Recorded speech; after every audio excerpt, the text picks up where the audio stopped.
자, 오늘은 영어로 쓰인 이야기 중에 가장 오래되고 또 가장 영향력 있는 작품 중 하나를 한번 파헤쳐 볼까 합니다. 바로 최초의 몬스터 사냥꾼 이야기죠. 방금 들으신 게 바로 천년이 넘는 시간 동안 사람들의 입에 오르내린 서사시 베오울프의 첫 구절입니다. 이게 그냥 평범한 영웅 이야기가 아니에요. 액션에 공포까지. 이 모든 게 하나로 합쳐져서 후대 문학에 정말 엄청난 영향을 미친 작품이거든요. 자, 그럼 본격적으로 한번 들어가 볼까요? 자, 그럼 베올프가 도대체 뭐고 이게 왜 그렇게 중요한 작품으로 꼽히는지 한번 알아봐야겠죠.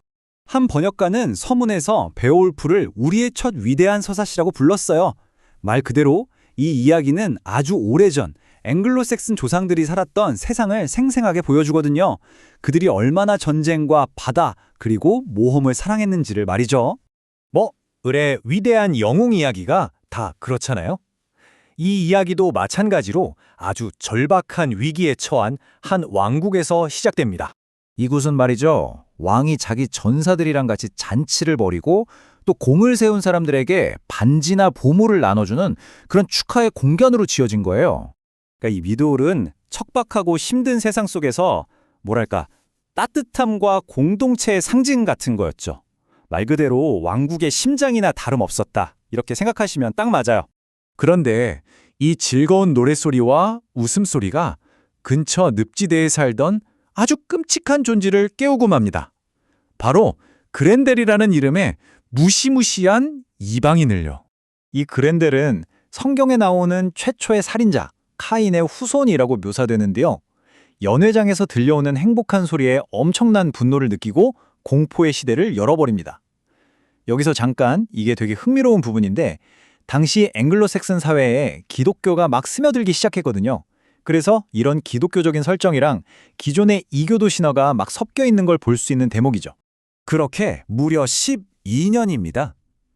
12년이라는 기나긴 겨울 동안 흐로드가르 왕과 백성들은 정말 끝도 없는 고통에 시달렸어요. 한때는 그렇게 위대했던 연회장이 이제는 텅 빈 채로 그냥 버려진 거죠. 왕도, 신하들도 뭐 어떻게 해볼 도리가 없었습니다.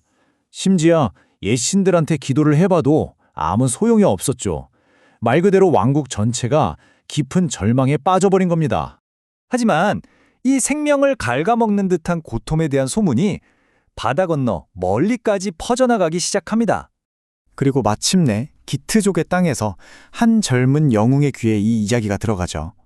바로 히겔락 왕의 조카이자 혼자서 30명의 힘을 가졌다는 베울프입니다. 작품에서는 그를 아주 간단하게 묘사해요.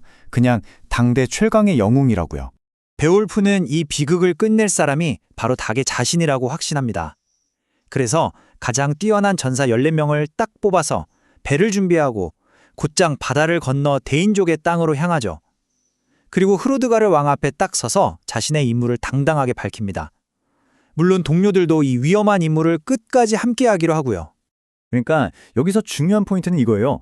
베올프가 그냥 힘만 센 영웅이 아니라는 거죠. 자신의 사명과 능력에 대한 엄청난 확신을 가지고 이곳에 도착했다는 겁니다. 그 모습에 흐르드가르 왕은 베올프에게 연회장 전치를 맡깁니다. 이게 정말 대단한 게 이전까지는 그 누구에게도 이런 적이 없었거든요. 그만큼 절대적으로 신뢰한다는 뜻이었죠. 그리고 여기서 베올프가 아주 중요한 맹세를 합니다. 괴물 그렌델이 무기를 안 쓰니까 자기도 칼이나 방패 없이 맨손으로 싸우겠다는 거예요. 이게 바로 당시 전사들이 목숨보다 중시했던 명예라는 거죠. 공정한 싸움으로 명성을 얻겠다 이런 겁니다. 그리고 모두가 잠든 깊은 밤, 마침내 그렌델이 나타납니다.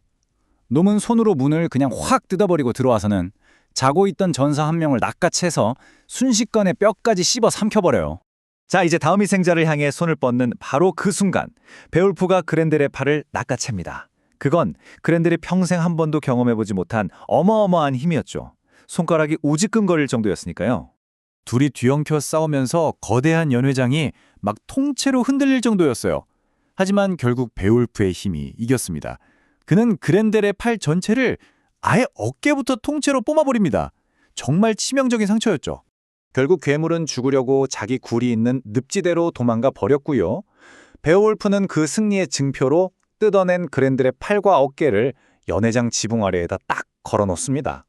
그렇게 헤어롯에서 악을 몰아내고 자신이 뱉었던 말을 그대로 지켜낸 거죠. 자, 베울프의 이 승리는 그냥 괴물 한 마리 잡은 것 그 이상의 의미를 가집니다. 바로 이 지점이 이 이야기가 왜 수천 년 동안이나 살아남아서 우리에게 전해지는지 그 핵심을 말해주죠. 그러니까 이 서사시는 그냥 괴물이랑 싸우는 이야기가 아니라는 거예요. 앵글로색슨 전사 문화의 핵심 가치들을 담고 있는 일종의 청사진 같은 거죠. 예를 들면 피할 수 없는 운명, 위얼드라고 불리는 것에 맞서는 용기라든가 왕에 대한 절대적인 충성심, 그리고 선과 악의 끝없는 싸움 같은 거예요. 이 모든 게 이야기 전체에 깊숙이 녹아들어 있습니다. 결국 베올프는 우리에게 이런 질문을 던지는 것 같아요. 도대체 무엇이 영웅을 만드는가? 그리고 이 이야기는 보여주죠. 용기, 자기 희생, 그리고 어둠에 맞서 싸우려는 의지. 이런 영웅의 조건들은 예나 지금이나 시대를 초월해서 변하지 않는다는 것을요.